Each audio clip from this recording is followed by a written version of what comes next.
Today,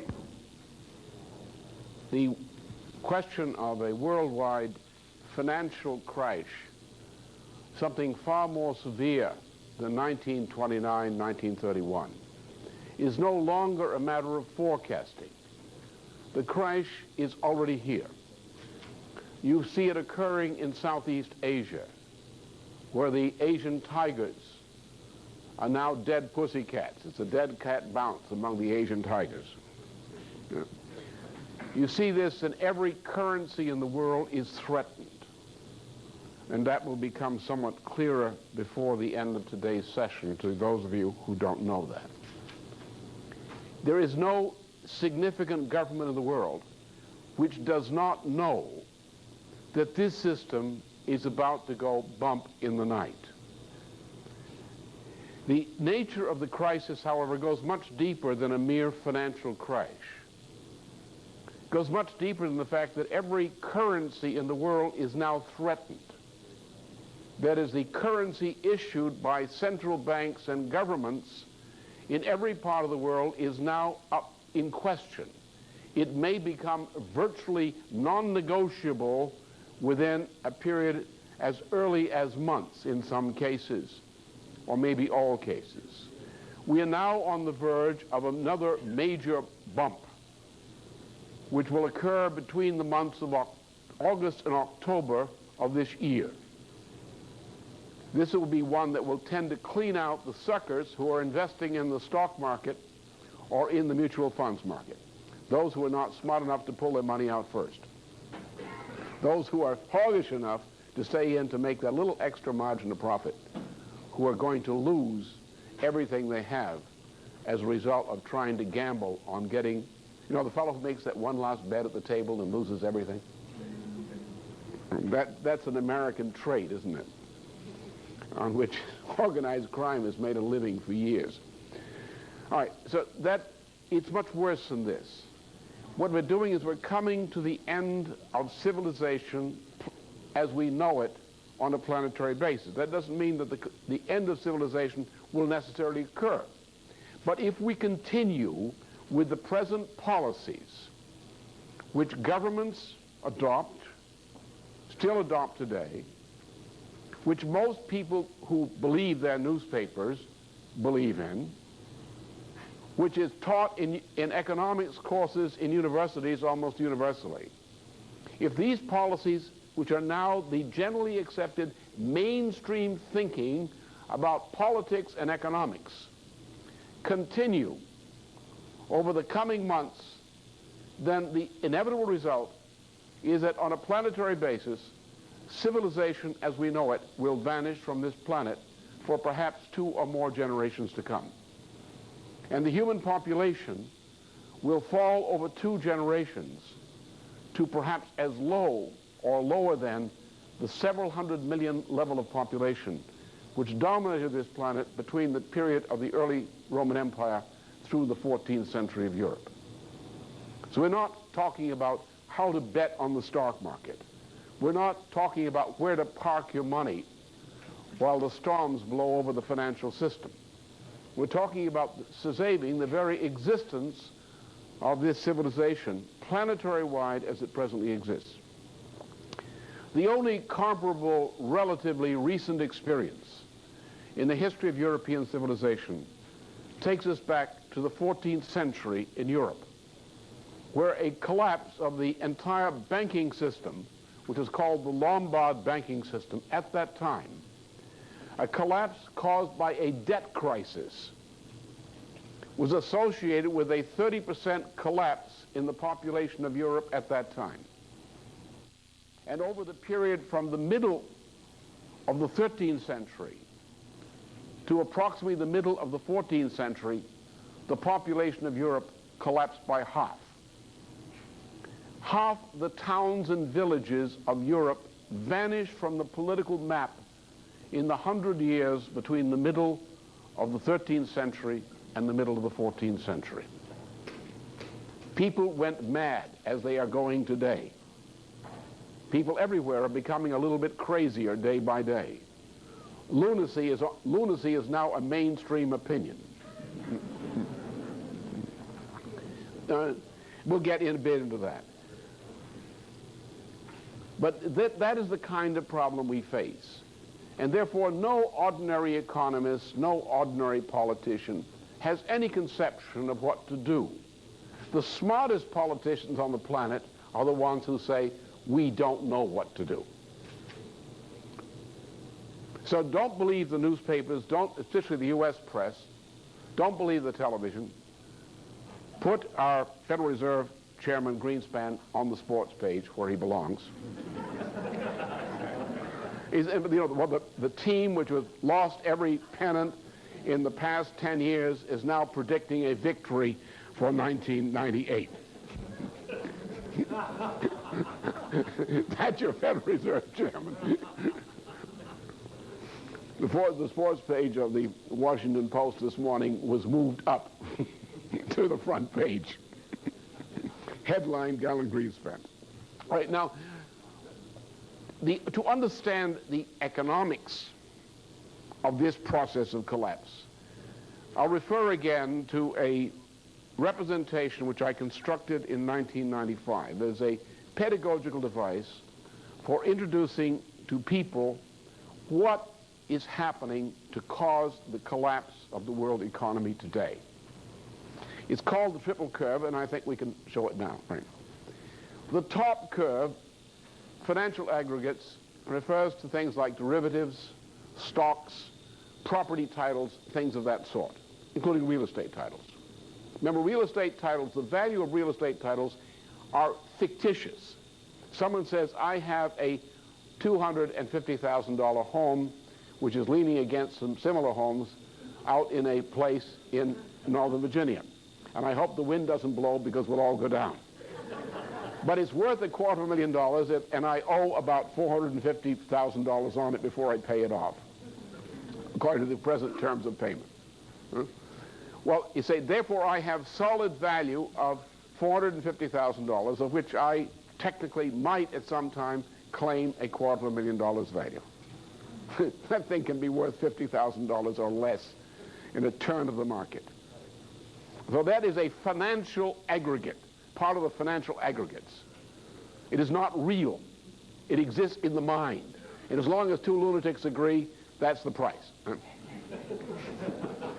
Then there is another level which is called money. And money is generally issued by governments, or it's issued by central banks, such as our fictitious Federal Reserve Bank.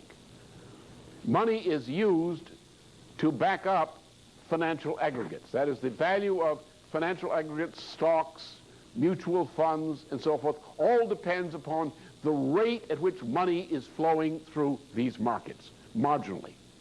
And the ratio between the two, between monetary aggregates and financial aggregates, is the general price-earnings ratio in the system. That is, what is the value of the total assets, financial assets of the system, relative to the rate at which money or immediate short-term obligations to pay money are flowing through the system. That is called financial leverage, and that is the relationship between financial aggregates and monetary aggregates. The leverage ratio varies. Sometimes it's called price-earnings ratio, 20 to 1, 50 to 1, 6 to 1, so forth. These ratios vary, and their variation is significant. But that's all it is. None of this is real. Money has no intrinsic reality. Financial prices have no intrinsic reality. Prices of real estate have no intrinsic reality. The price of food has no intrinsic reality. It's artificial, it's fictitious, but it happens to be a fiction which implicitly or actually people have agreed upon. It's like agreeing to a dollar value for play money. It's like playing the game of Monopoly. I'll give you 50 actual dollars for Boardwalk. That's what it is. But where's reality lie? Reality lies down at the bottom, in the bottom curve. The physical, economic input and output. And that's what we want to address in large part today. Now, what we're doing is this. is contrary to what is taught in universities generally. The economy is a science. It's called physical economy. It's a branch of science which was established some hundreds of years ago by Gottfried Leibniz, a famous scientist. It is my profession, the science of physical economy. It is for various reasons, which I won't go into here, it's the most advanced branch of physical science. It presents us with some of the most sophisticated and profound conceptions in all physical science, much more sophisticated than what is taught generally today as physics and so forth, and that's my branch of study. However, the subject of physical economy deals with things which anyone can know. It deals with practices and policies which govern the way almost anyone can behave or not behave.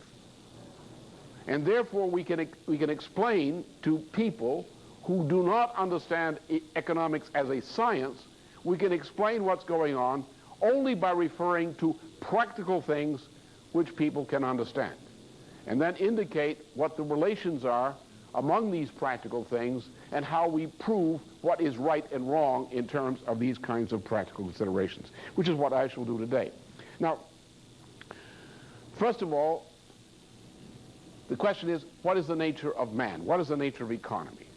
The first thing you have to do. Now, how do you do it? Now let's go to the next slide. Now, what you're looking at here, and I'll just move over here a bit. It makes it difficult for some people, but not for you, I hope. We're talking about here are the higher apes. And you know that Prince Philip claims to be not only a descendant of an ape, but an ape himself. And that may have something to do with the problems of his children in the royal family. We don't know whether they were cloned or he's actually sired them, but nonetheless he claims that he and they are apes. And our pitch is, please, Prince Philip, don't try to make a monkey out of us. So anyway, at this point, the higher apes, such as gorillas, chimpanzees, baboons, so forth, these have a certain population potential on this planet if they were the dominant population of this planet. You go back to say, our knowledge of mankind's existence, the traces and evidence of human existence on this planet go back approximately 2 million years to the beginning of the time of the northern ice age on this planet. We go through approximately 100,000, 200,000 year cycles of ice ages, glaciation in the northern hemisphere, just as we do at the other extremity in Antarctica. Now these are separated by periods of between 10 and 20,000 years, depending upon what values you're choosing, of called interglacial periods, periods between general glaciation.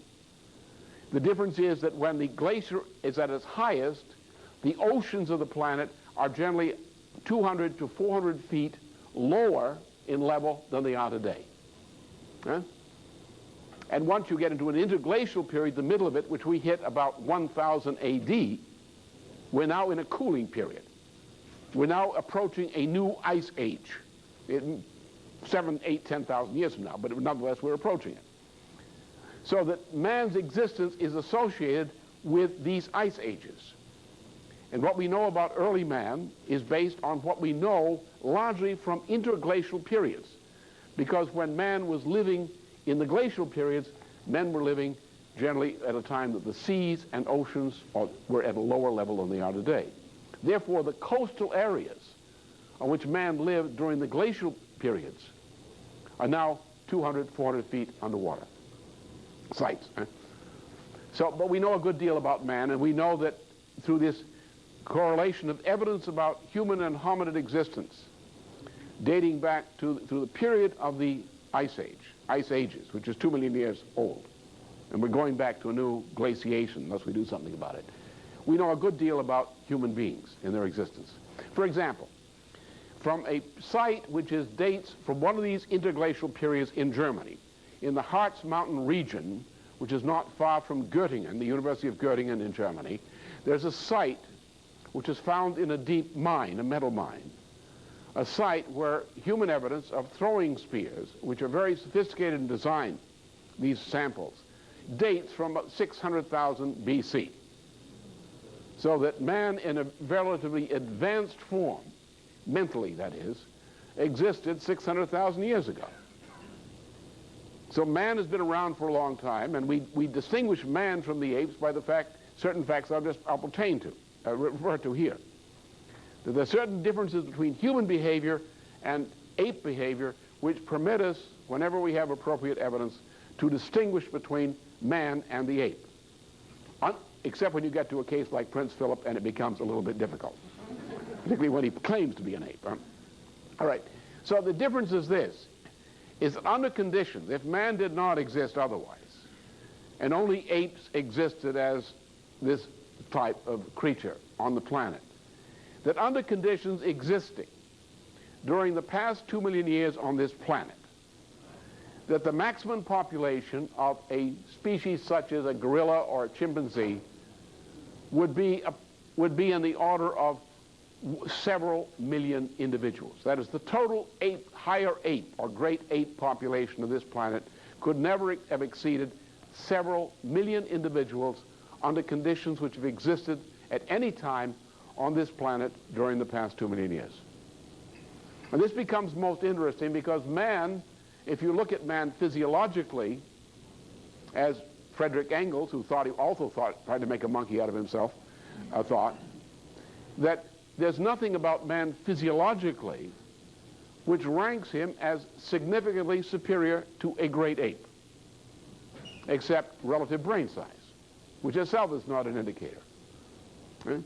But it's something about man's behavior is distinctive.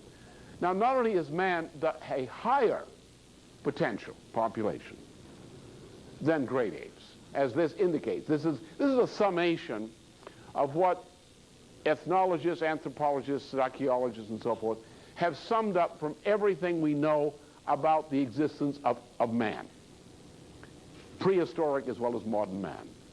Indications about the population density, and this is done sometimes by archaeologists experimentally.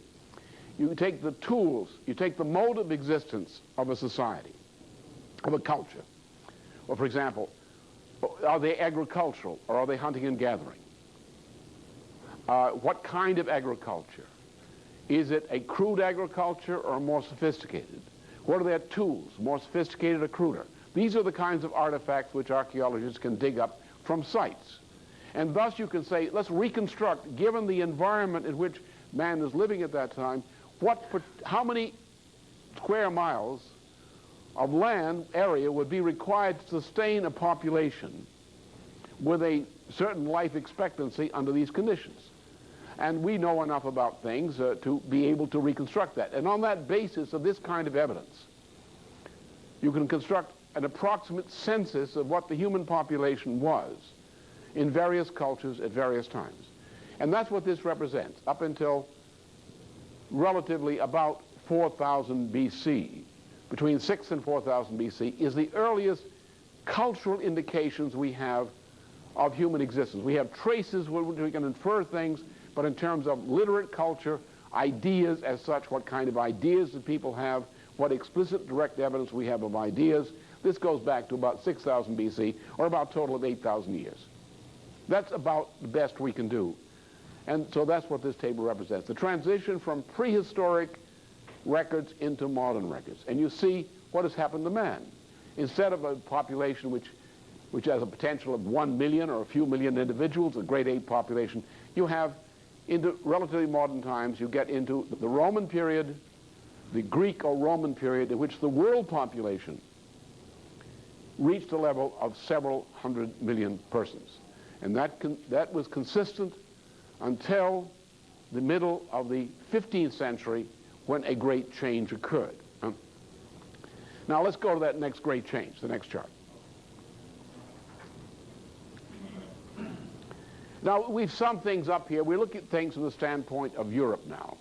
World population as viewed from the vantage point of changes which occurred in European civilization during especially the 15th century and onward.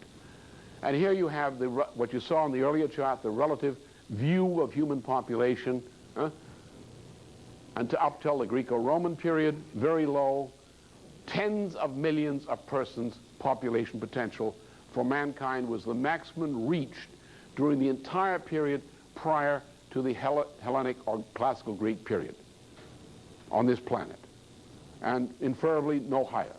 So that in the period, the impact of certain developments in China in one part, in India, parts of India in another part, but especially in ancient Greek culture, beginning about 600 to 500 BC, there's a general increase in world population as a result of improvements in culture, in which China, northern India, and Greece are the centers of this great advance in culture.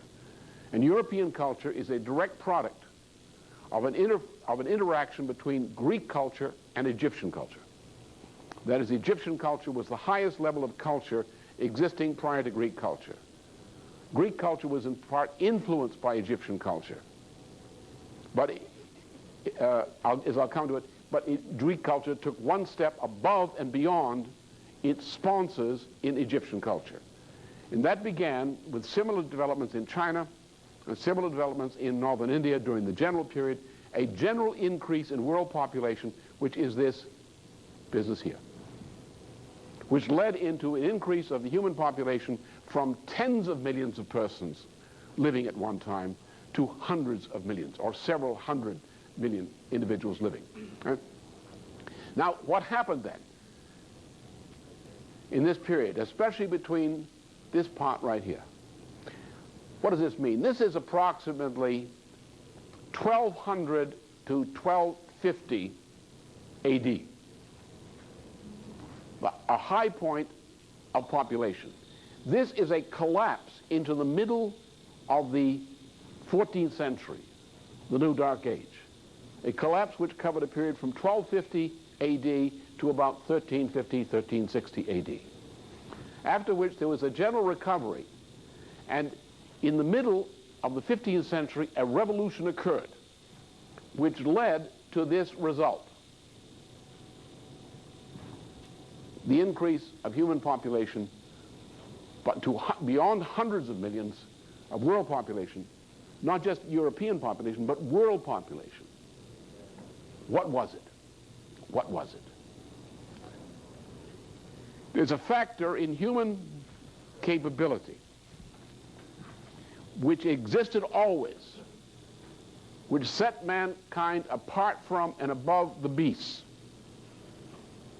which suddenly came to a great florescence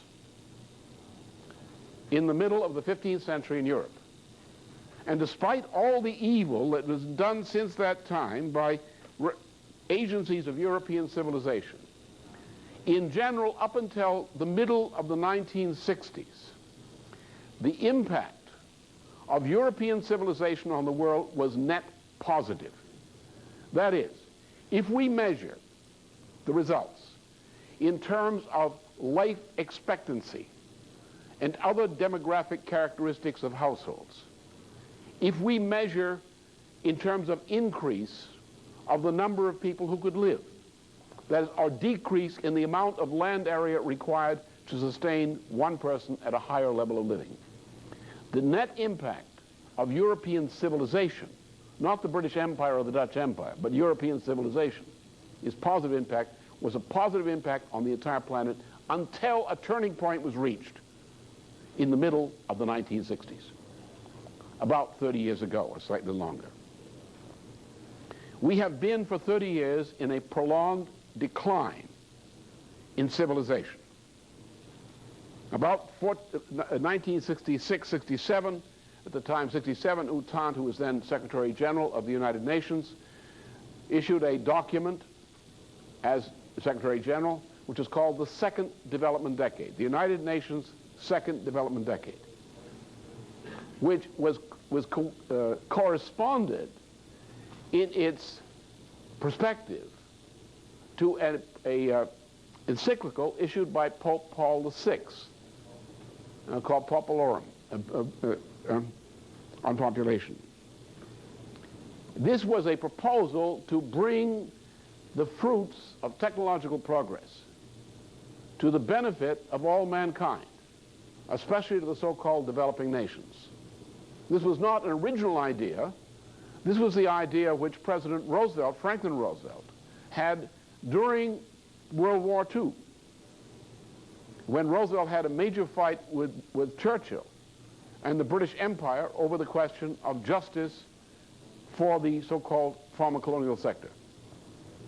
And Roosevelt's efforts in respect to good neighbor policy toward Ibero-America was a beginning of that policy, that we must change our policy from the colonial exploitative policy of the British and other empires, and we must bring these people into what they wanted, equality in terms of access to technology and other benefits at that time. When Truman came in after Roosevelt's death, Truman accepted the British policy. We went into a depression from 1946, 48. We went into hell. We went crazy as Americans generally at that period. The parents, my generation of the baby boomers, went insane. 95% or more of them were absolutely immoral and insane. That's why the baby boomers have some problems with their facing reality today. They were raised by insane parents. The Generation X has a slightly different complaint, but of the same nature. But then in the middle of the 1960s, in the aftermath of the Kennedy administration and the Kennedy administration's moon landing program, which promoted a great surge of cultural and technological optimism around this planet. People began to think, we can do things. And out of this came this second development decade idea, and Populorum Progressio from Pope Paul VI, expressing the same idea. We can use these means, the same means that we used to put a man on the moon, or we're putting a man on the moon, to conquer space. We can use the same technology, the same spirit of science to bring about justice for man throughout this planet. But that was the end. The conductor, Utant, the conductor, Pope Paul VI, said, like conductors, all aboard! And the people got on board, but the train went out of business. And since that time, we've been going down. So let's take the period between the middle of the 15th century and the middle of the 1960s. What happened? What is the principle which accounts for this vast improvement in life expectancy? Like we have the modal life expectancy today for a person living in a culture which is utilizing the modern technology which we had developed in the period of World War II and immediately following, is what? It's in the 70s and 80s is life expectancy. How long has that been going on? In Africa, the life expectancy was in the 40s, about 50 for an adult male in most of sub-Saharan Africa. And conditions, if you look at the tables of population, you find conditions existed like that in Europe not so many centuries ago. Or before the evangelization in South and Central America, the conditions of life were horrible. They were worse than they were under slavery in most of that region. Miserable conditions.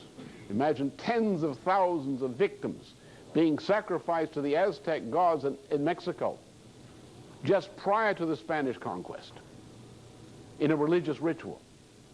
4 lines of people being marched, of prisoners, in tens of thousands being marched up this pyramid, at the top of which Aztec priests were cutting out living hearts in seconds and throwing the bodies down the stairs below. And the procession went on for 2 days. Tens of thousands of Indians of Mexico marched up the 4 sides of the Great Pyramid in what is now the site of Mexico City. And the priests at the top, in teams and tears, were cutting out the living hearts of these prisoners as part of a religious ritual. What kind of a culture is that?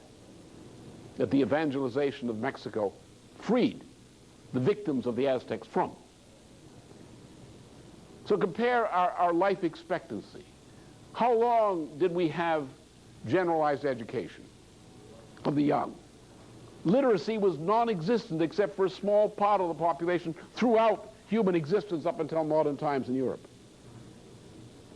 Most people, 95 or more % of the population, lived in virtually every culture on this planet until the 15th century in conditions of cattle, either as slaves, serfs, or like the victims of the Aztecs in this ritual, worse. How many people received an education that grew? In my lifetime, changes occurred. In the time my parents were born, what you could expect in the United States in the better areas, for most people, was what was called a grammar school education, which went up to as high as between the 6th and 8th grade. Unless you lived in the hills of Kentucky or similar places, or remote parts of Arkansas, in which you went to a blab school where no books were used. It was just an obligation to provide an education. There was no education given. The teacher just blabbed. It was called blab school. The teacher blabbed at the students, and the students would blab back if they managed to show up. And it was generally a one-room classroom or something like that, with about 6 or 7 grades all piled into one place, with 2 or 3 or 4 representatives of each grade, each age group in there, and a catch me if you can attendance policy.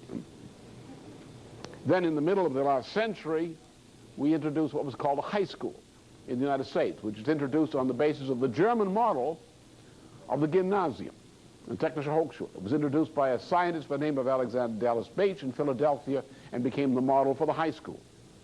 But you didn't have a right to go to high school throughout the United States until the 20th century, except in some localities.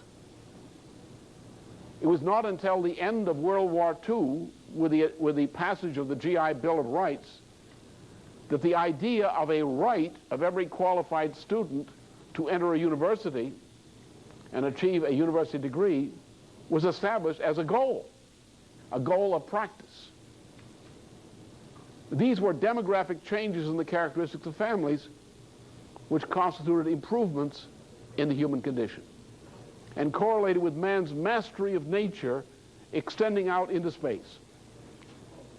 So there's something about man which is different than the monkeys and some politicians, especially the neoconservatives. They call them Neolithic conservatives. What is that difference? The difference is what we call reason. Now, what is that? What's the relationship of this process of education and the development of reason? What's the relationship between this development of reason and education and the increase of man's power over nature? This was always there. It was always there from the demographic charts show you. Man, here's man, with a population potential physiologically apparently of an ape, or a higher ape, especially on marijuana, higher ape. We take enough marijuana, you become a higher ape. What's this quality in man which is different than that monkey taking marijuana on the street? The difference is the power of reason. What is this power of reason? How can you demonstrate it? Is it an intangible? Is it something mystical? What's it got to do with education, with science, with productive power, with improvement of the demographic characteristics of populations and things of that sort? Now, anyone can demonstrate it.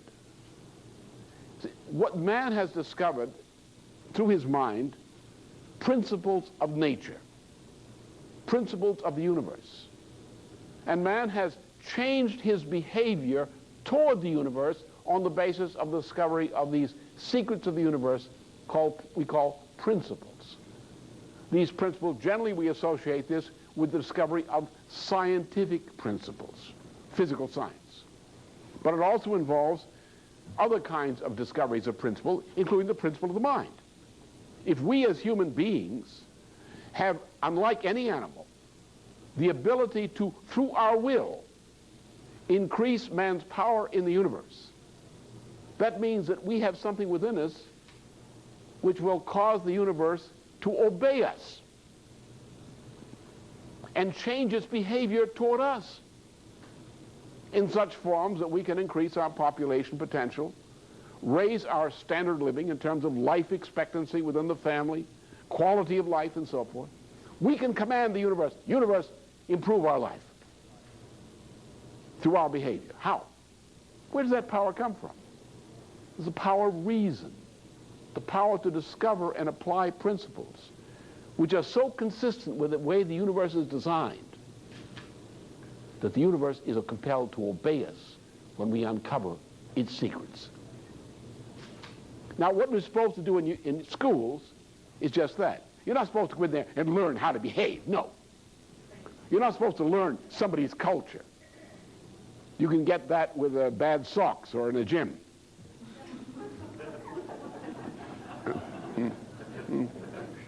That's called culture. Now, what do you learn? You learn that mankind has existed. So somebody says, well, language. And some little kid says to the teacher, where does language come from? Man invented it. Man developed it.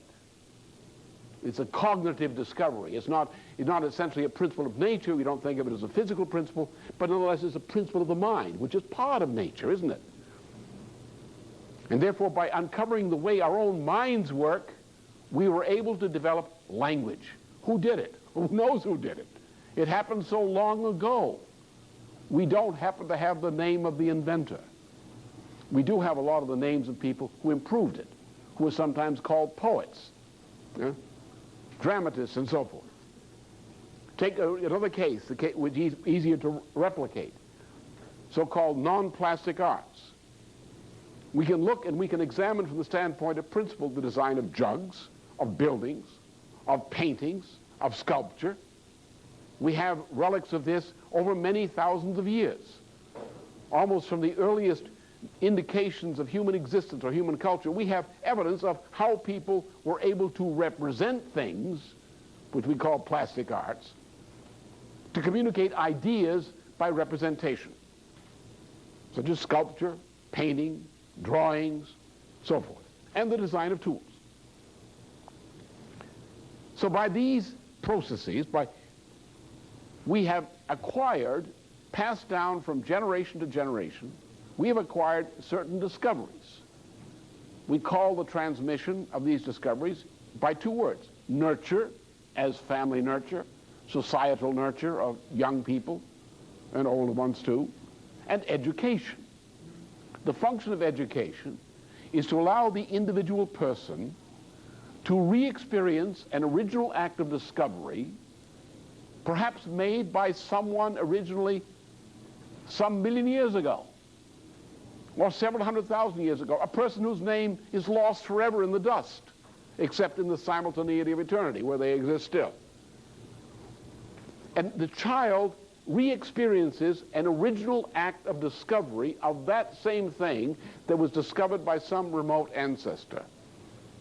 Now the child has not merely learned, when you go to a blab school, here's what you're going to do when you get older. Hey, teacher, why do we do that? Don't ask. You'll find out when you get older. And you never do. That's called learning. That's what a lot of people in my generation did. They went to school to learn. As I often translate Schiller's term Brotgelehrte into people who learn to sing to earn their supper, not for the benefit of music. And that's the way most people go to school and learn and go to universities these days.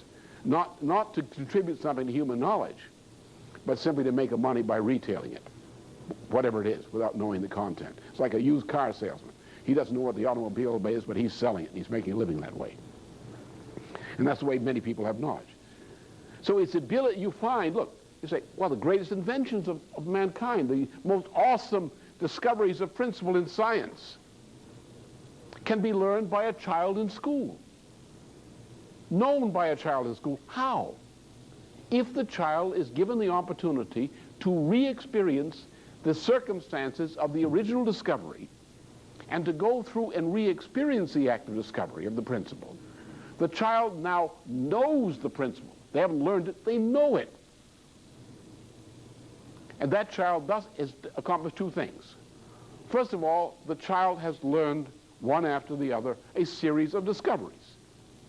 They discover what the meaning of language is by just trying to recreate it and say, why does it function this way? Why do different languages function a different way? What common principle is there among, say, European languages or Indo-European languages? What's the common principle among all these different languages, such as the best principles of the language are the same we might discover from 500 BC in the writing of the great Indian philologist Panini. What are the common principles that you can get from Panini in his writings from the 5th century BC, and what the best aspects of modern cultured language today? These are principles. And once the child or the older educated person has understood those principles, they have all these discoveries. And they have all these people or moments from the minds of great people from millions of years before, thousands of years before, centuries before, decades before, all living in their mind. Your mind can be a very busy place, heavily populated. You can have literally tens of thousands of people who you know intimately from all kinds of pastimes running around inside your mind. How? Because you have relived a moment of their thought, their actual thought, by reenacting it in your own mind. And in many cases, you have the name of the person, as in studying science. You have the name of the person who made the discovery. You know what the discovery is. You relive the experiment, perhaps in a school, perhaps otherwise. You've also relived the thinking out of the experiment in your own mind. And that person is in your mind, that part of their life. So being a human being is a very wonderful thing. Unlike an animal, you're not dead and buried. Unlike an animal, human beings live on in the minds of others through the ideas that they contribute, the ideas they originate, and the ideas they simply transmit as teachers and others to those who come after them. So, for example, in the old days, a good teacher was very beloved by the pupils. Pupils would think back to that teacher who had died, and they would think back to the moments in which that teacher had passed on to them knowledge by showing them how to reenact the discovery of that knowledge in their own mind. And those pupils would always love that teacher. People would often love their parents in the same way. The parent who did this and did that enabled them to, in the process of life and experience, to understand something, to know something. And because they shared a moment of the inner mind of that parent or that teacher or that other person with himself, that moment of the inner mind of that teacher, that parent, that discoverer from long ago, lives on still in their mind today. And they can transmit that same moment to minds which come after them. No animal can do that. That is a very special beauty about human beings, if they realize that beauty and appreciate it and know that's the way to live, not this other slummish way on the streets. And that's how this happened. What essentially happened in the middle of the 15th century? It happened in a great convention called the Ecumenical Council of Florence, and especially in sessions that were held at Florence in the years 1439 and 1440. There was a great change in civilization. The changes were in the direction of moving toward the kind of society which Plato and the Christian apostles had presented. You find this, for example, the conception of man, the conception of love of man and truth in the Gospel of John or the epistles of Paul, which are the same principles but from a Christian standpoint of Plato and others from ancient Greece. So the idea of a society in which human beings are not cattle, in which most human beings do not live like cattle, in which every human being can live with the essential nobility of the human individual, as I've just indicated, through knowledge. The nobility that you carry in your mind, have reenacted in your mind, the great discoveries, or at least some of them, of people before you, that you share those with people who come after you. Gives you a nobility, a dignity as a human being, which no animal can achieve. And the idea was, we say, everyone has a right to live so. Every person has a right to be developed so, to live that kind of life as a true human being. And so instead of a society which lives for the benefit of a few, in which 95% or more of the people have to live as cattle, whose purpose in life is to support the pleasure, existence, and power of the few, we must have a different kind of society. A society which is based on the universality of the individual person, in which every person has a right to education, of the kind of education I indicated, which society is organized to permit them to live long enough to fulfill that life, in which the occupations which are offered to people are occupations which correspond to the development of their talent, not to their biological or hereditary destiny, to be serfs or something else, as the Diocletian Code prescribes. The fact that we educated more people, the fact that society for the first time was organized, beginning with France under Louis XI, was organized for the benefit of the whole society rather than a privileged aristocratic or oligarchical few, which is a new thing in practice and history, is the foundation of the greatness within European civilization. Unfortunately, the incumbent ownership of the premises did not agree. The vast, wealthy, aristocratic landowners generally did not agree. The financial oligarchy, such as the Venetians, the loan sharks, who were loaning and practicing usury, did not agree. So the loan sharks and the landowners ganged up against those of us who represented the new form of society. And for reasons which I won't go into here, I cover this in an article on the subject of this gentleman Dawkins in this issue of EIR, on the case of the inedible professor. But since from the beginning of the 16th century, that's 1500 on the chart there, until the middle of the 60s, this society was characterized by a standoff of kinds between two forces. Those who stood for the Republican idea, that is the idea that every individual member of society must be equally well represented by the form of government and by the organization of society, as opposed to those who said, no, the ideal form of society is in which 95% of the population is subjugated to the advantage which are chosen by a relative few, 5% or less. The latter we call oligarchical society, which was a name used by the classical Greeks. It was called the Persian model or the oligarchical model, in which a few people, an oligarchy, an emperor, secondary rulers, and wealthy oligarchy, powerful landowners, loan sharks, ran the world. They were the oligarchy. And they chose a form of government which was suited to their purpose, which left 95% or more of the population in serfdom, slavery, or other cattle-like conditions. And the Republican who said, no, society must be based on the human individual with this quality which is called made in the image of God. And that individual must be given access to reason, must have the kind of education and opportunity in life which corresponds to an individual made in the image of God as we know man to be, as a creature of reason. So it was a standoff. We, Republicans who represented technological and scientific progress, who represented that kind of intelligentsia in society, as beginning with the France under Louis XI, we were committed and were the capability to produce. We were the ones who brought technology. We were the ones who brought science. We were the ones who uplifted and who educated people. We were the force that when any nation in trouble, we was the ones who would organize production, produce the new technologies, produce the new weaponry, produce the new methods for winning war. And we kept society going. And therefore the oligarchy, which dominated society, could not do without us until the 1960s.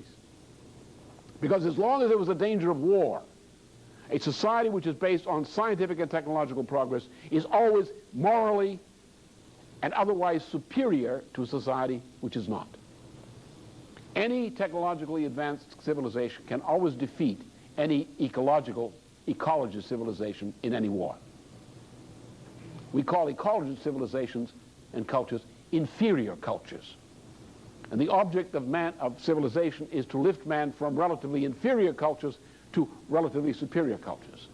And we measure inferior and superior by the standard of which gives you the greater population potential, which gives you the better demographic characteristics of households, which gives the individual the greater opportunity for education and personal development, the opportunity for realizing a better role in society as a person who's passing through mortal life and wants to leave something behind that locates their identity in the universality of eternity.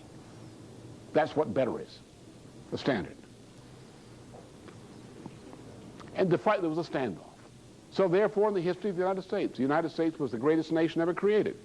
There is no other nation whose political system was better than that designed by the principal authors of our Constitution, Benjamin Franklin and his associates. Though we had some fellow travelers along who were rather dirty, like Aaron Burr and people like that. Huh? But we were a small nation, which at our outset was only several million people, scattered along the North Atlantic coast of North America. And with the destruction of France, which had been the world's leading nation in terms of technology and power and influence, and had been a sponsor in part of the United States. The destruction of France over the period 1789 to 1814, until the middle of the last century, the United States was isolated in the world. As George Washington warned in his farewell address, we had no friends or allies in Europe. Every government in Europe was our enemy. The British government and every government as a part of the Holy Alliance. We had no powerful governments which were friends of the United States. No potential allies anywhere during that period, from the time of the French Revolution until the time approximately of Abraham Lincoln. The first ally we got was in the 1850s. It was Russia. After the French and British had conducted aggressive war against Russia in the Crimean War, a young prince of Russia, Tsar Alexander II, decided to become a nation builder, to build his nation. And he chose as his ally the United States. When the United States was in a civil war in the early 1860s under Abraham Lincoln, a civil war which was organized by London. The Confederacy was nothing but a tool of Palmerston and Company from London. And our existence was in danger. And Palmerston and Lord John Russell, the grandfather of Bertrand Russell, who was then the Prime Minister of England, and that pig Napoleon III, the head of France, and the government of Spain conspired to destroy the United States by allying for the cause of the Confederacy. And Alexander II sent a message to London threatening to make war on Europe if this were to be done. And not only that, but sent the Russian fleet, which had been rebuilt with American help after the Crimean War, to New York and San Francisco to assist with sealed orders to assist in defense of the United States and to make war upon Britain, France, and Spain should any attack in the aid of the Confederacy be done by the combined forces of the French, British, and Spanish fleet. Huh? Later, after 1876, we acquired another ally, Germany. We had been close friends with many circles in Germany, particularly those of Gauss and Alexander von Humboldt and so forth before. They had assisted us greatly in developing science in the United States. After 1876, Germany entered in, or this section of Germany, not the Kaiser, but other forces in Germany, entered into an alliance with the United States. And we worked together from that point on until toward the end of the century with Germany to develop Russia, or those forces in Russia typified by Alexander II, by Dmitri Mendeleev, the great scientist and railroad builder and industry builder, and with Count Sergei Witte, who was a follower of the American policy, the American political economy policy. In the meantime, we had developed Japan, beginning the time of Lincoln's administration. We turned the island of Japan, which is a backward feudalistic nation, into a modern industrial power. This was done directly by the United States, directly by the people who were behind the Lincoln administration.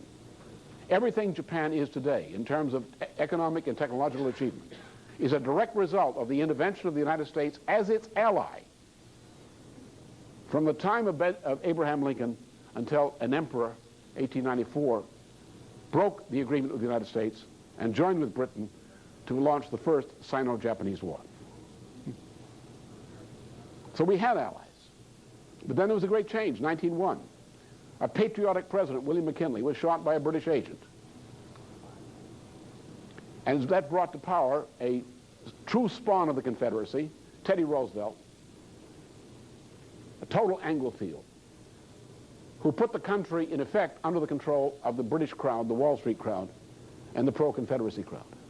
We had later a second president who was brought to power by the intervention of Teddy Roosevelt, who was also a spawn of the Confederacy, a great admirer of the Ku Klux Klan from his past, a Princeton professor, which is suitable, and the man who in 1915 organized the revival of the Ku Klux Klan, which later in the 1920s reached 4.2 million members from the White House, Woodrow Wilson. Calvin Coolidge was not silent. He just was wise enough to keep his mouth shut in public. He was the most garrulous bastard you ever wanted to know in private. But he said, if you want to stay president, you keep your mouth shut. And he got the reputation of being Silent Cal. Hoover wasn't bad. He just had a bad party. Then he had Roosevelt, a cousin of Teddy, who, in a great crisis, brought this nation back to itself, at least in a large degree. And then he had Truman, who represented the other side. The Democrat and Republican doesn't always mean too much in the course of things. It's a convenience. It's like a local comfort station. It's where you go when you need to use it. But you all have to know when to use it, too. That's a little piece of wisdom. Some people, they forget at times. So then we had Kennedy. We had Eisenhower in the meantime. Right? You didn't know which way you were going. Or I guess that was the androgynous administration of Eisenhower. Then Kennedy, that was good. Kennedy wasn't perfect, but it was a change in our policy. It was a change back toward the Roosevelt image. Remember, Kennedy was a little older than I was, but he's about my generation. And we who went through the World War II experience, the Depression, who were raised during the Depression and had the experience of World War II, had a different view of life than people of our parents' generation, who had been influenced by this great change, the influence of Teddy Roosevelt and Woodrow Wilson. A great corruption. You have to know the 1920s to know how corrupt the United States was. It was damn evil. That's simple. We were an evil population in the 1920s. We got to come up with the 1931 Depression. We brought it on ourselves. But this was a turn back for the good. And the Civil Rights Movement was a reflection of that generational change, which made possible the success of a Martin Luther King, who was nonetheless responsible for his own successes. This was a man of genius and a man of exceptional talent, whose importance is not truly appreciated even by those who seem to admire him the most. But then we came to the middle of the 1960s. Now, the issue was very simple, what the change is. The change is that we had been committed to a standoff, that is, into a balance of power between national economy, or Republican economy, and oligarchism as typified by Wall Street and the Confederacy and so forth throughout much of our existence. As long as there was a danger of a general modern warfare, you could not run the United States without the capability of fighting and winning general warfare. Not local wars, but general warfare, like World War II, things like that. To do that, you required a concept of national economic and security, which depended entirely upon the scientific, industrial, agricultural complex of the United States. That meant that from time to time, whenever there was a prospect of an oncoming war, or war was being fought, or there was rebuilding of the world to be done after a war, the only way this was done was by calling upon people who represented organically my point of view, the Republican point of view, who were managers of industries, scientists, and so forth, progressive farmers, and we would be mobilized to rebuild the economy, the tools of war, and so forth, and progress in economy to get this nation through that trouble. Under these conditions, Wall Street would allow itself to be constrained. The only way we ever got ahead in this century was by putting restrictions on Wall Street. We went away from a free trade economy to a dirigist economy in which government direction kept things in line, and that's how we progressed. You would never have progressed under so-called free trade. So as long as we were committed to scientific progress, to tax and other policies which favored scientific and technological progress, to restrictions upon usury, to restrictions on monetarism, to restrictions upon oligarchism generally, for the general benefit, as long as we were committed to improving the health of the population, as by more hospitals and better hospitals, by more access to medical care, by improving medicine, by improving schools, by increasing the average level of education and content of educational programs, we were doing all right. And the standoff worked between two groups which have absolutely different principles. There is nothing in me which can find anything morally in common with an oligarch, with a usurer, with a Wall Street loan shark, or with these types of people. We're two different species. But we were forced to a standoff. To put up with a standoff, you have to put up with the other side, the oligarchs, the slave owners, these kinds of people. That's the history of the United States. That's the history of European civilization since the beginning of the 16th century. The deal was broken in the 1960s. The standoff ended. What happened? Well, we had a missile crisis in 1962. And people were going to church who didn't know what one was, at least during a week or two, that period. Everyone was convinced, and the television reassured them, that we could be obliterated in the following morning by an intercontinental thermonuclear rocket exchange. And up to the point that those Russian ships, the Soviet ships, turned around, which were headed toward Cuba, in front with the Kennedy there, symbolically, to stop them. The world was convinced we were headed toward a thermonuclear exchange between two superpowers, the Soviet Union and the United States. Then the takedown occurred. 13 months later, the President of the United States, who did not agree with certain aspects of this takedown, was assassinated in the interest of what was called security by an Anglo-American team organized by London and run out of Canada by a Bronfman's lawyer who was the guy who was responsible for the assassination of Kennedy. That's a fact. That's not a conjecture, not an inference. At that point, there was a great cultural change occurred in the United States.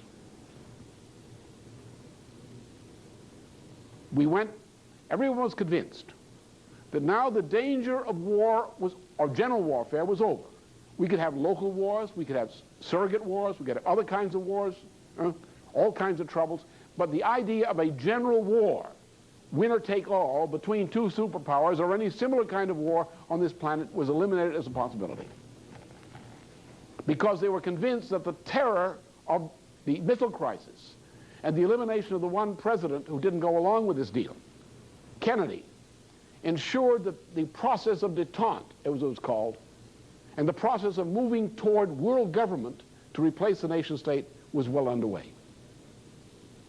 Now, the changes that they wanted to make could not be made all at once, because the generations in positions of power at that time were members of either of my parents' generation, but increasingly of my generation. And anybody who was in industry, most of the people in Congress, most of the people in educational institutions and so forth at that time would not go along with this radical change which Prince Philip and others wanted to introduce.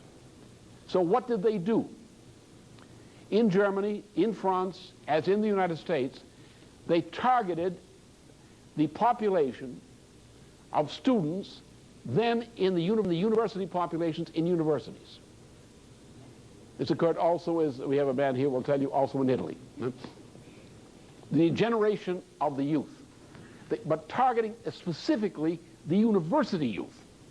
Why? Because within 20 to 30 years, 25 to 30 years, the university youth of a generation will be in the topmost positions in government, in industry, business, agriculture, education, and churches. The idea was to begin to destroy the society, knowing they couldn't do it all at once. Because those of us of my generation, in particular, who were still in or coming into top positions of power, would not put up with this nonsense. Wouldn't let it go that far.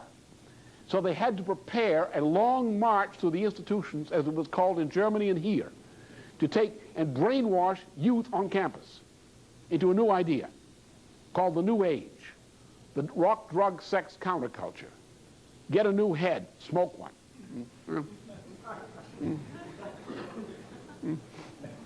And this degeneration, then they took the people who were the most degenerate on campus, the worst degenerates that we knew, those of us, I was teaching in part on campus at that time.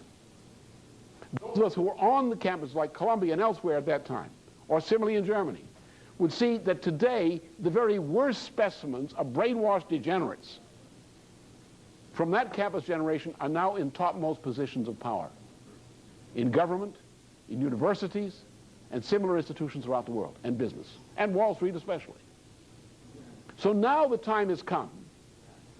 During the 1980s, a transition occurred, which began with the Carter administration, but then went on, in which the moral degeneracy of the United States and every nation of Europe went apace. A process which began with the 1963, with the Kennedy assassination, with the beginning of the defeat of de Gaulle, which was finally culminated later, with the ouster of Adenauer in Germany, the elimination of the people who represented the post-war Reconstruction generation were gradually, systematically eliminated from power. For example, you have the Chancellor of Germany today, Helmut Kohl, was then in 1963 a member of a London-directed faction inside the Christian Democracy, Christian Democratic Union of Germany, which was organizing to effect the ouster of Adenauer and what Adenauer stood for. This man is today the Chancellor of Germany. So that's what happened to us. What happened is in the past 30 years, we have turned away from the commitment to those policies of development. Education, health care, science and technological progress, development of infrastructure, and all of these things on which the achievements of civilization occurred. In this time, in the past 30 years, the situation of people in the developing countries, in South and Central America, in Africa, and elsewhere, has gone generally from bad to worse. That the process of decolonization has gone to recolonization, as we see in Africa today. Now what we are seeing is, on the one hand, the success of the enemy. The success of the enemies of mankind, centered in London, which is where the devil resides. And I don't exaggerate. All evil is centered in London. Yes, there are little imps running all over the place. But there's no evil happening in the world today which does not come from the London oligarchy. And we can prove that. So we've come to the point that the principles upon which the progress, this progress in population, of world population, occurred, principles which are rooted in the whole history of mankind, principles which correspond to that which makes a difference between man and the ape, the principle which corresponds to Genesis 1:26-28, man and woman made in the image of God to exert dominion over nature. The principle of reason. It is not in our flesh that we're in the image of God, but rather in reason and in living a life which locates our identity as human beings through our mortal life in the eternity, simultaneity of eternity. That is the thing that accounts for the difference between man and the ape. That was always present in all human existence. And beautiful things were contributed to the present by mankind from all parts of the world in that way. But in the middle of the 15th century, in Europe, a revolution occurred.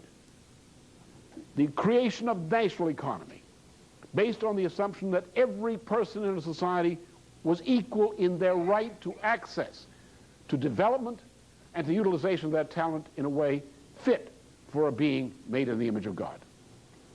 And so despite all the evil that was done in history, and done especially by European states and powers, the general result was the improvement of humanity in terms of population, in terms of life expectancy, quality of existence over a period from the 15th century on a worldwide basis into the middle of the 1960s. Since the 1960s, that has changed. The world is going to hell, and Satan resides in London. Satan, who came to life in 1961 when two Nazis, Prince Philip, the Duke of Edinburgh, who was trained to be a Nazi, but who instead of married a woman, married a queen.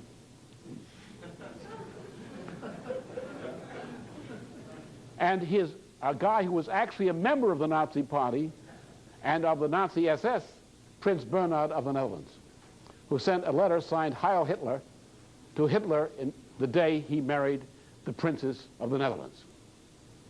But up to that point was a card-carrying member of the Nazi SS. And he never gave up that kind of thinking. He just gave up the uniform, but not the thinking. These guys launched this, and since then, we're going downhill. Why? As I addressed it in this question on Dawkins.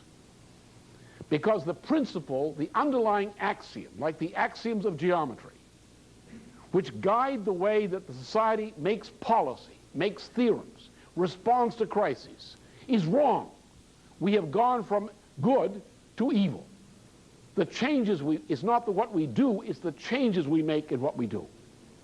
The changes we had made prior to the middle of the 1960s were overall for the good. If they were bad, they could be corrected. The changes since middle of the 1960s overall had been for the bad. And if we accidentally did something good, we'd fix it in the next election. The result is we've come to a point in which this economic crisis does not represent a cyclical development in economics, as some idiot from an economics department might preach, or some newspaper might tell. This crisis is a failure of mankind to increase the productive powers of labor. And thus we are looking not at a civilization going into a cyclical crisis. We're looking at a civilization which is self-doomed, like lemmings going over the cliff. You know what lemmings call going over the cliff? Exercising mainstream opinion. Therefore, what we're talking about is an existential crisis of civilization, not an economic crisis as such. Under these conditions, and I'll just indicate more, and then we'll get later some commentary from John on some of the market aspects of this business. And then I think from the floor during the question period, Richie Freeman will have something to say, perhaps, on these same questions. What we're dealing with here is a situation which is soluble. We can solve the economic crisis which faces the world now. It can be solved. But there are conditions, not IMF conditionalities, but conditions. You cannot find a solution unless you're willing to give something up. You have to give up sin. Well, not the big ones. The little ones, I suppose, will continue. Right? At least I've generally noticed that. Watching puppies. The little sins they do, they tend to do all the time. You cannot have a recovery if you continue with free trade policies. You cannot have a recovery if you allow IMF policy to continue. You cannot have recovery if you allow the ecology movement to dictate policy to nations. You cannot have recovery if you ban scientific and technological progress. You cannot have recovery unless you stop the movement toward world government, toward placing supranational institutions above national institutions. if you cling to any of these ideas, these New Age ideas, you're doomed. And if any government comes up to you and says, please save us, I'll save you on the following conditions. You must give up free trade and go back to the American system, the protectionist model. You must disband the World Trade Organization. You must disband the IMF. You must disband the World Bank. You must disband central banking and establish national banking, and so forth and on. We will save you, but, well, why? Who are you? Tell us what our conditions are to be saved. Well, it's not my conditions, buddy. I just happen to know what God's conditions are. You're not going to make it. Because in the history of mankind, most of the cultures which have existed are dead. All the great empires which once existed in former times, before the 15th century, are dead. All the powers and cultures that existed before Roman times are dead. Why are they dead? Like Sodom and Gomorrah? Because at a certain point in their existence, they exhibited the moral unfitness to survive. And the way the Creator has organized this universe is if something doesn't work, it eliminates itself. It's what Leibniz called the best of all possible worlds. And cultures which are morally unfit to survive will be self-destroyed so that humanity and this world shall be purified of that which is destructive and corrupt. We have come to such a point that is a choice between your life, your family, your nation, and these crazy New Age ideas. But it's not sufficient simply to go back to 1960s, early 1960s, to the ideas of national economy, to the so-called standoff between Republican and oligarchs. The time has come when the Republicans must act with the boldness which Clausewitz called Entschlossenheit, with a special meaning for the German term Entschlossenheit, to flank the enemy at his point of greatest weakness, his financial crisis. We tell him, this is not our financial crisis. This is your financial system, which you insist it is. Therefore, if we have a financial crisis, it's your financial crisis. And we want to get rid of you and your financial crisis and your financial system. Because we don't need you. We don't need your financial system. If we have magistrates in government, particularly in the United States, who will act according to the United States principle, Constitution, including the preamble of the Constitution, which is the fundamental law of the United States, and for our posterity. Not Scalia.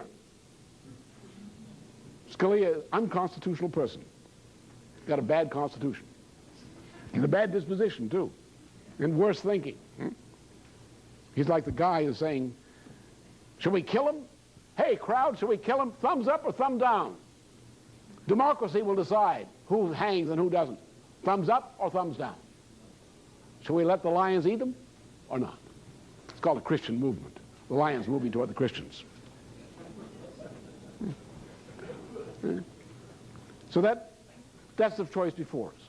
We can create a new monetary system on a day. We can have an emergency act through Congress declaring national banking, which was done before. We've done it before. We can reorganize, put the entire banking system by a single act, an emergency act, into financial reorganization under government supervision. We can order that certain things will be paid and certain things will not. They'll be suspended, as you do in a bankruptcy reorganization. We can bring nations together with us, such as China, India, and other nations, to establish a new world economic order based on national banking and on the conditions under which society can survive. Now let me just turn in rather rapid succession to a number of other points which are essential to complete the picture. First, let's go to this question of machine tool principle.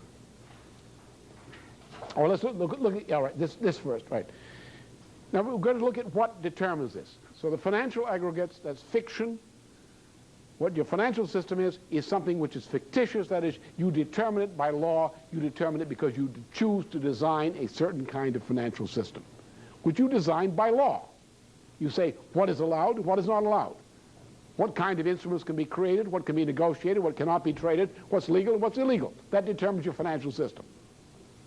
The money system, money must be created by government as the obligation of government and distributed largely through lending by government as a way of fostering the public good in the form of infrastructure, loans to businesses, that sort of thing. But what we have to look at is the bottom line, which is physical economic output. How does this work? All right. The physical economic output depends upon those things which directly affect demographic characteristics of populations.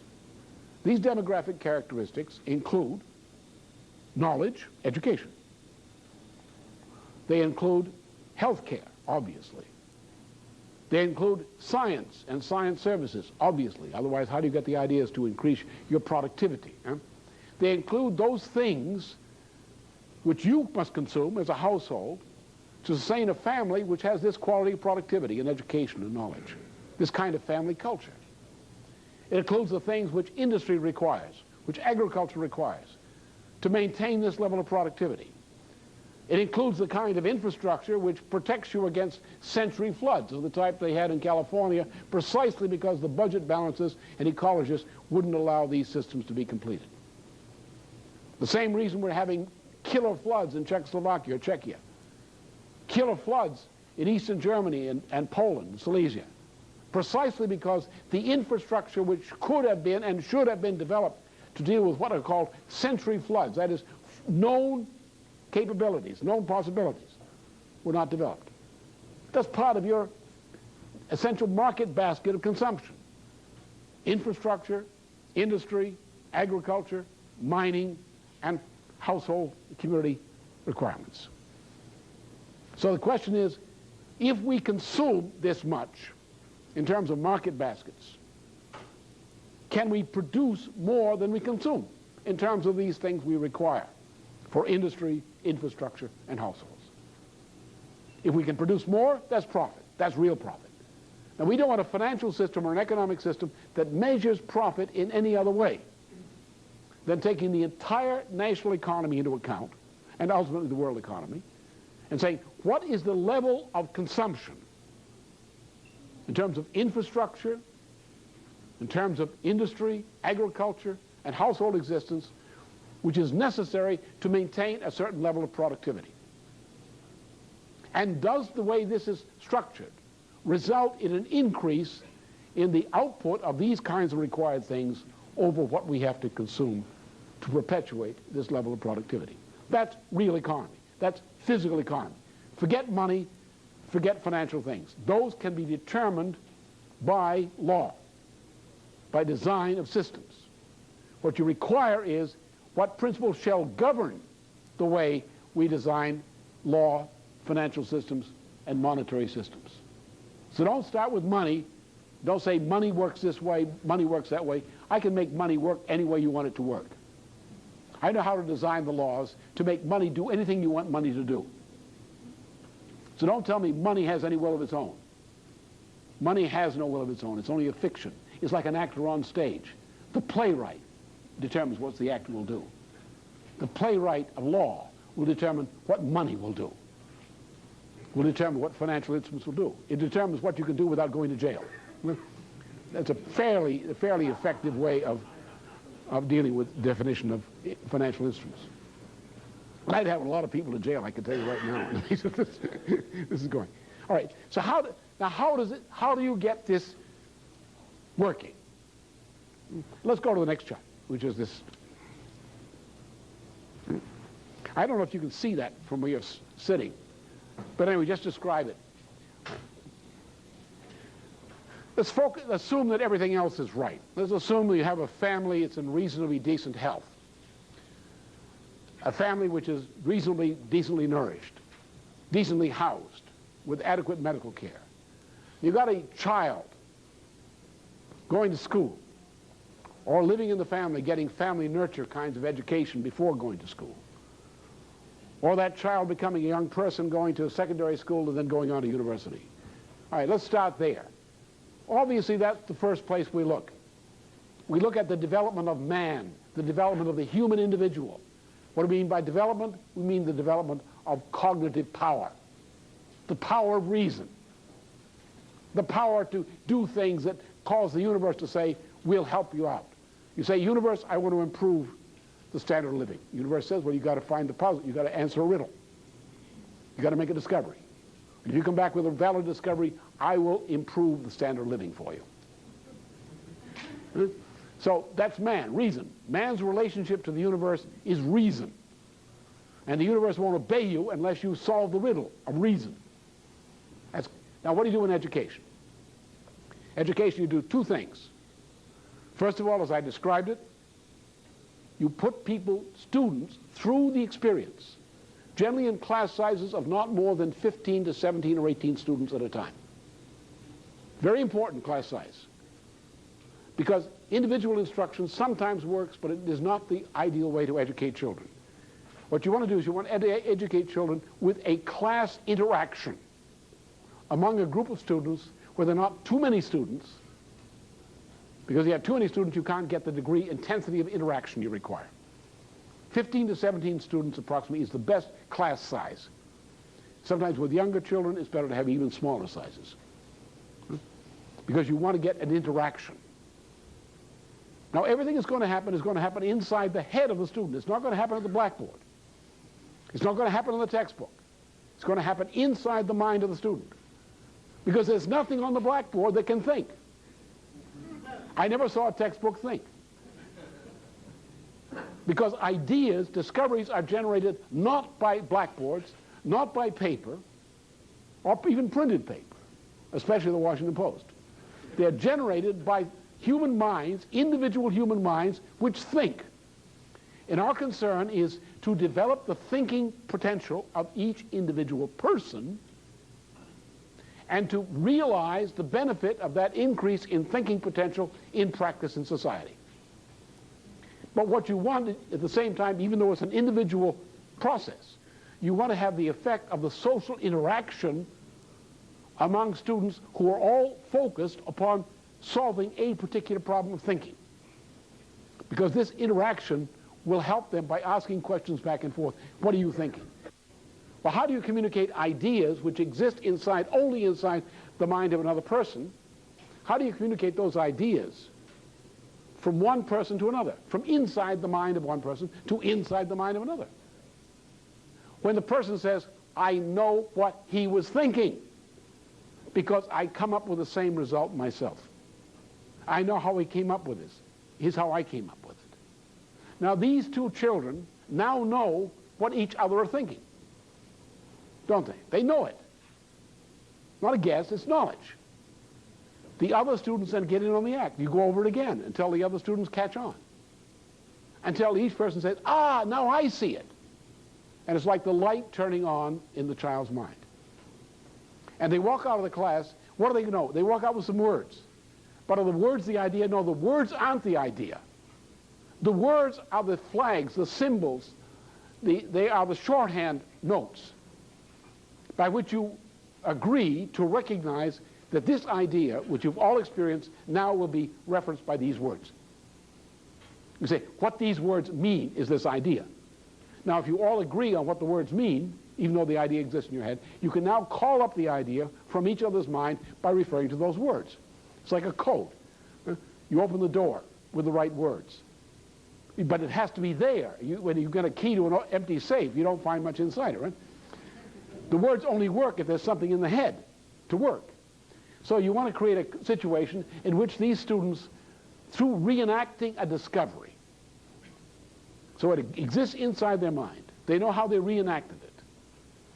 A number of students, by referring to the same words and the same experience, you know, for example, you refer to a discovery in science, you say, you give somebody's name. Who is the discovery? Leibniz discovered that. Gauss discovered this. You have usually the name of a scientist or a discoverer, or Columbus discovered America. That sort of thing. So you refer to an act of discovery often by a name of a person who made the discovery, or some other aspect. So-and-so's Gauss's discovery in terms of biquadratic residues, or Gauss's discovery of principle of curved surfaces. Now the words don't contain anything. You can recite the words all day. They will not invoke the idea. But if you know what the idea is, now you can talk about the idea with others who know it by using these common agreed terms. All right. So that's what the object is not to teach people to use the right words when the examination comes up, which is what's wrong with education today. What word should you use? What is politically correct usage? Now what's the truth? What's politically correct usage?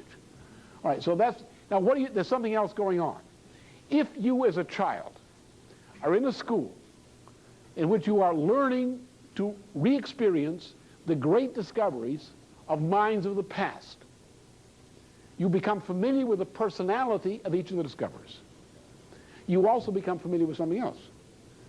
You come to know that these are the great minds of history, or typical of the great minds of history. And you know something else. Hey, you say, I can think just like they think. I have in myself the power of genius. Now, how do you approach problems then? You call upon that within yourself which is the power to solve these kinds of problems. You recognize what the kinds of problems are that require these solutions, and you do it. So the basic function of education is to produce geniuses, not to get people to learn how to pass examinations. If you want to pass an examination, you go in the relative facility.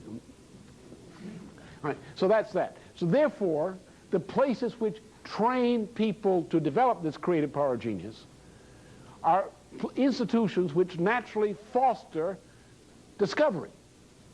Because the best teachers, the best researchers, the best scientists who are involved in education of younger people are the people who are steeped in a love of thinking and who will rather think than eat. Now, from these places, they make discoveries. So what happens? You have the discovery, original discoveries are coming out of these circles, the same circles which are the educational facilities. That's been the case generally throughout history. So you have the discovery of, then from discoveries of principle, you have discoveries of what are called new ways of thinking about the universe, which we call hypotheses. Entirely new ways. We've discovered new principles. Now what do? It goes in two directions. One direction, it goes into a general form of improved education. We call classical humanist education, which means simply that you study things in terms of reliving the act of discovery in great science, in great art. So the student should relive the greatest work of humanity in the past and re-experience the act of discovery associated with the greatest science and the greatest art, going back as far as possible in knowledge of what human beings have done to cause humanity to advance in its knowledge. Okay? Classical humanist education. Now what do you get out of that? You get a developed labor force which can do anything, in a sense. When a guy walks into a place for a job, you know, the old things in the United States, you didn't go and say what the guy's profile is. You hired somebody off the street. You didn't get a big resume in there. You look at the guy you talk to and you said, well, I think we ought to hire the guy. I think he can do the job. We'll start him out here. That's how people were employed back in the 1920s and 1930s and 1940s and 1950s. How did you employ somebody before this resume nonsense came along? You look at the guy, you talk to him, had him fill out a form or something. You're going to hire him? Yeah, you wouldn't even look at the form. He said, oh, he's all right. The form's all right. He probably lied a bit, so what? But I think he can do the job. I talked to the guy, and I think he can do the job for you. So the guy says, okay, I'll talk to him. He said, okay, take him on. We're going to start him out here and see how he works out. That's the way people were hired. Then you would see them on the job, and you see, hey, this guy can think. Well, we got a job opening over here. Let's put him over here. And that's how people advance in life. Why? Because even with as bad as it was in my time in school, as bad as it was, you got something like this coming out of the school system. A guy who could think, looked at by an employer, the employer would think, I think the guy can work out for us. Let's hire him and let's start him out here. Now what happens on the other side is, when you're dealing with science, scientific discovery, when you discover an idea, you've got to prove it, haven't you? You say, I've discovered a solution to this problem. Someone says, well, how can you prove it's true? How can you prove it's right? How can you prove it exists in nature? So you construct what's called an experiment. It's called a crucial or proof of principle experiment, to prove that nature works the way your discovery says it works. That's called a principle. Huh? Now, when you take the apparatus which you use to construct that experiment, you walk into a guy who designs machine tools or similar kinds of products. This guy, having seen your experimental device, he probably helped you build the experiment, now says, look, I can design a whole group of new kinds of products and new kinds of machine tools on the basis of this discovery which you've demonstrated. By looking at your experiment, understanding your experiment, I can see how to build a whole new class of products and processes out of that. All right, so now this goes into new product designs and better machine tools. Now you've got the guy who's being employed. He goes into the factory, and these new machine tools are coming in to the factory where he's employed. Now, unlike Russia, which is the big problem they had with their civilian non-military economy in Russia, unlike Russia, where the general population had a peasant mentality because they recently come out of serfdom, out of horrible conditions, they resisted progress because they were poorly educated, had a poor cultural background. So they couldn't carry, they were stagnant. They could not even use improved technologies. They would prefer to use the old ones. In our population, in my time, you put a new machine tool, a new type of machine in the factory, a better process, a better product, you would build morale in that place. The worst thing that the person who works for a living has to face is monotony. You introduce new ideas, improvement, betterness. You take it the old days, when we had 60% of the population worked in factories, produced things. What do they talk about when they get together for socially? They'd always come around to talking about the different jobs they worked on. Talk about the experiences of the improvements that were coming down. How are we making a better product now? Hey, it's really good, you know? More fun. Huh?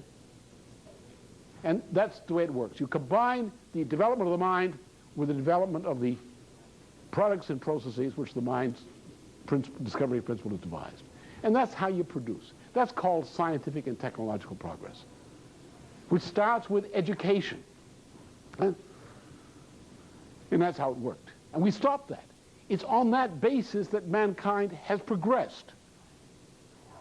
That's the secret of European civilization, is the political organization of the institutions of national economy and the state to foster this process. And that's the basis on which we have now come to the point we say, no, science is bad, progress stinks, untrammeled nature is good. Let's get back to the monkeys. And then you get some guy like Dawkins that I referred to, who comes along and says, man is nothing but a great ape. Huh? And others who say on the same basis, but man is no better than an ape, therefore why aren't monkeys allowed to vote?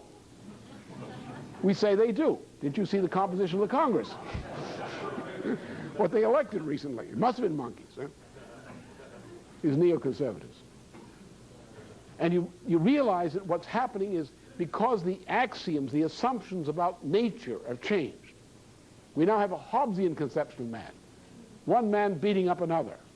One man killing another. One man eating another. That's not human.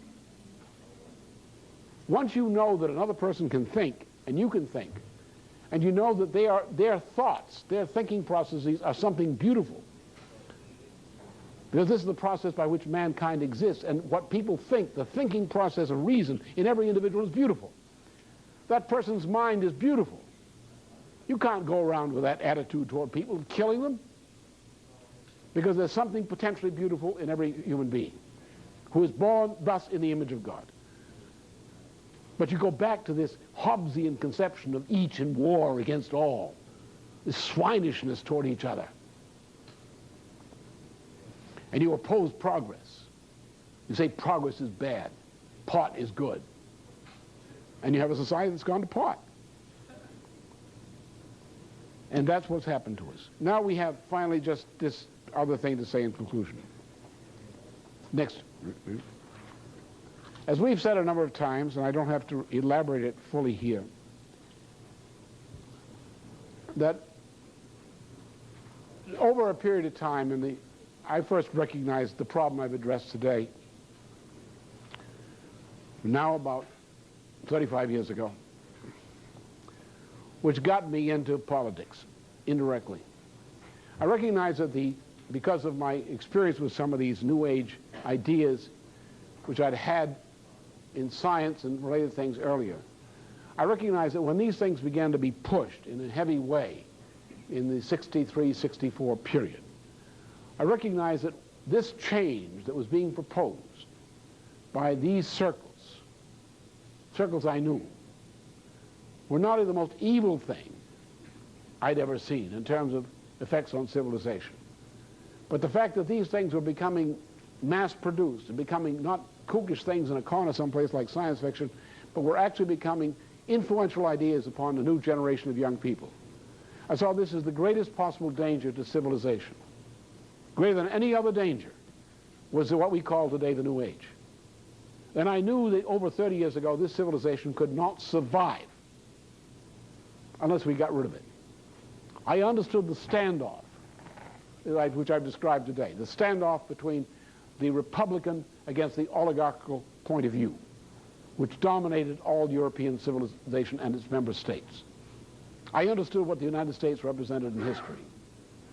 And I saw this and I said, this idea, if it takes over with our youth, with this young generation, this nation down the road is finished, and this civilization is finished.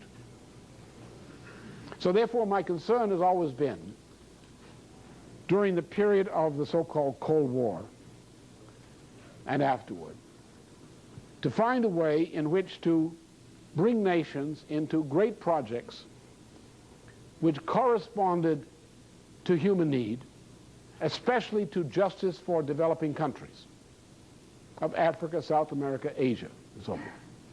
And you'll note that in the history of this organization, which I'm associated with, that this concern with the so-called third world has always been our defining concern, not because we were concerned only with the third world, but because my view was that unless you addressed yourself to the places where the greatest injustice is being perpetrated against humanity and propose a system to address that injustice, you're not going to solve the problem for any part of humanity. Now, in this process, my concern was, how do you deal with this division of the world, in a sense a false division, between the Soviet Union and the West?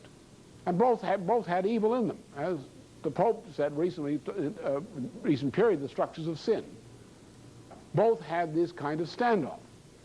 They had in the communist system, you had a standoff between an oligarchical tendency of that form, as opposed to the aspiration of the citizen in the same system for realization of the individual and for scientific and technological progress and its benefits. You had in our system, you had the oligarchical evil of Wall Street as against the aspiration of all kinds of people for justice in terms of scientific and technological progress and their benefits.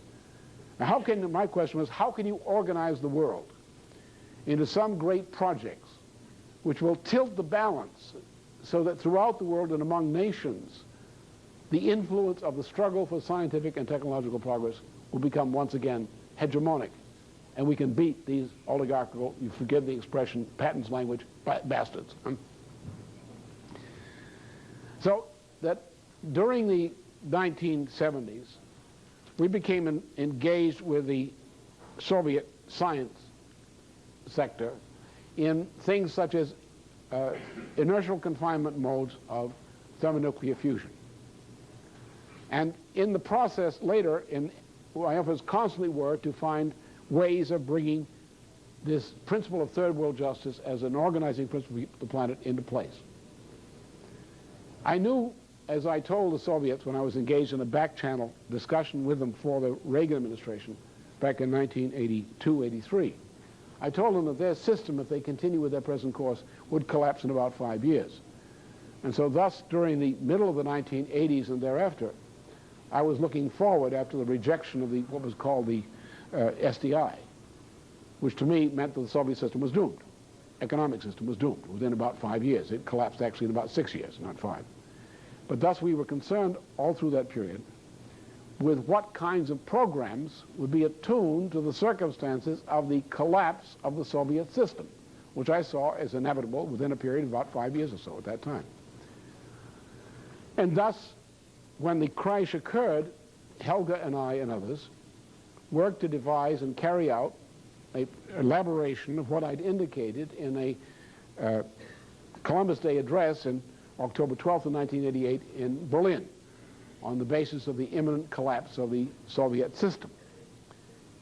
And that was to develop the idea of development corridors centered upon the most highly developed section of Europe, which I call the Industrial Triangle, and extending in galactic spiral-like arms from centers of concentration of machine tool capability into other parts of the world.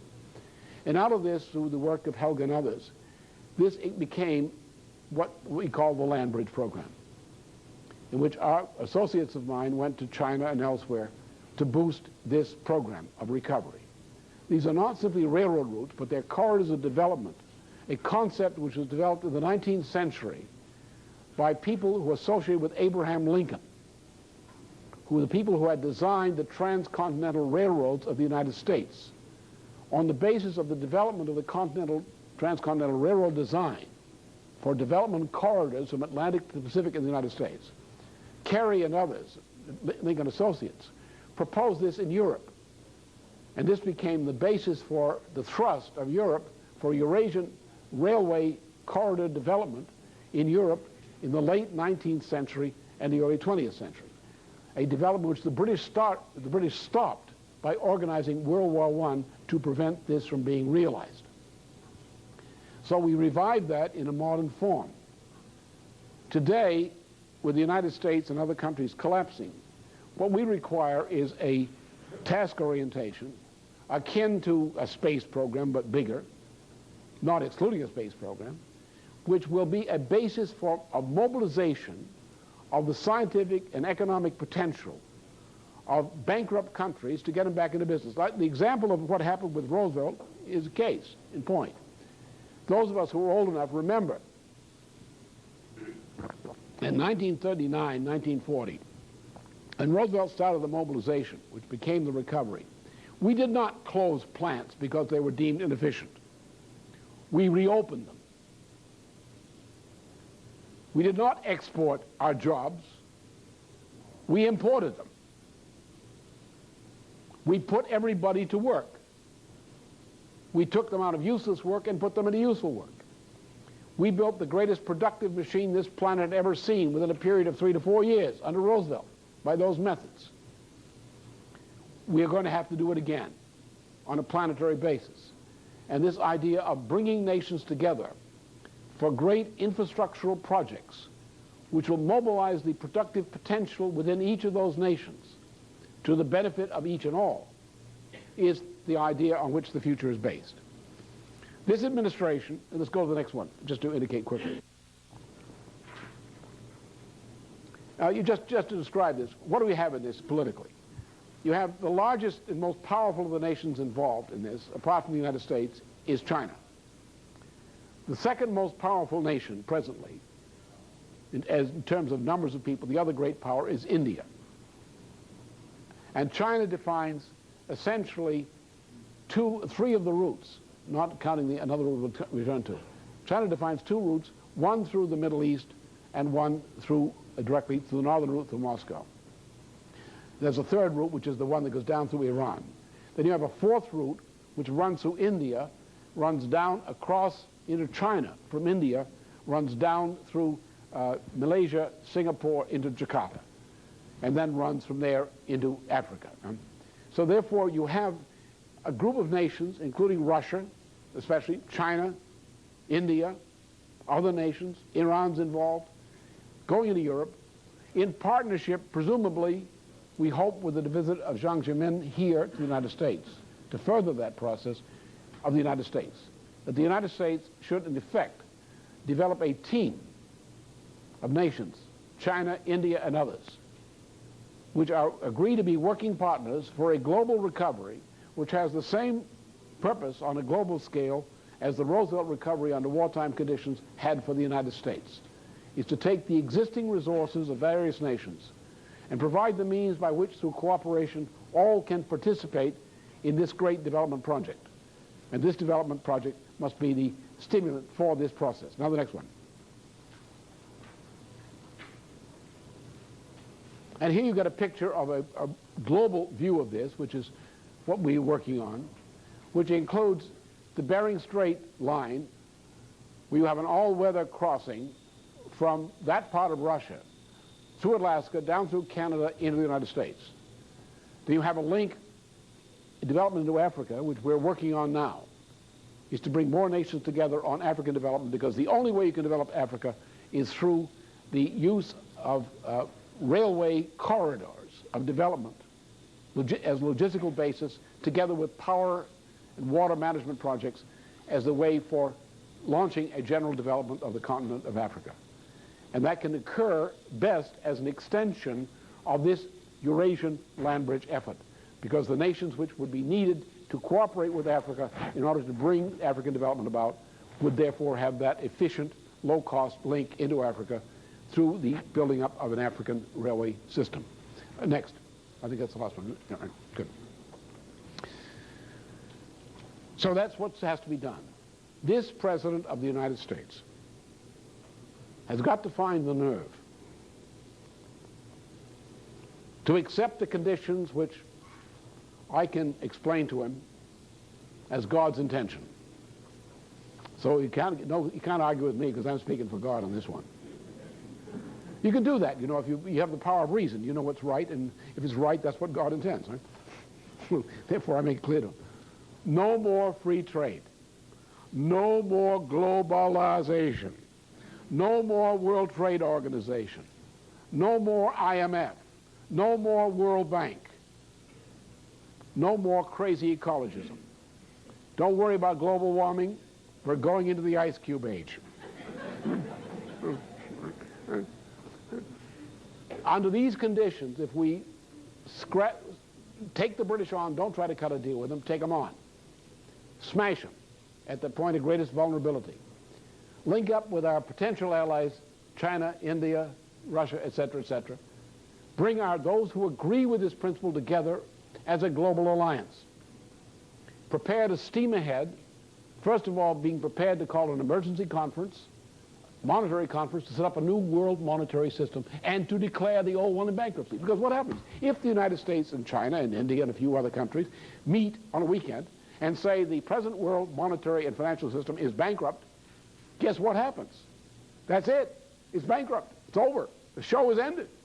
No one can sustain a financial system if those nations and a group of nations such as that say it's over. It's over. It's the end of it. And we're going to create a new one. Well, the old one's over. The new one's been established. You want to be in on it, you got to run to the new one. And that's a revolution, which we have the power to enforce. And he's got to do that. Now, how are we going to manage this? Well, we're going to go back to national banking. What are we going to do about that? Well, we're going to take this great project, this great global project, centered on railway corridor development, with power development, water management, and similar things. We're going to mobilize the resources of this planet as Franklin Roosevelt, in 1939, 40, 41, mobilized the resources of the United States for war. We're going to take what's there, put it to use, get the economy moving. And we're going to, in the process, if you know what you're doing, you're going to remember that there's certain principles which European civilization got from Greeks and Christianity. The Republican principle, the conception of man as made in the image of God, to exert dominion in the universe. And we have to create a society which is based always in its characteristic assumptions of policy making upon that. We do that, we'll come through just fine.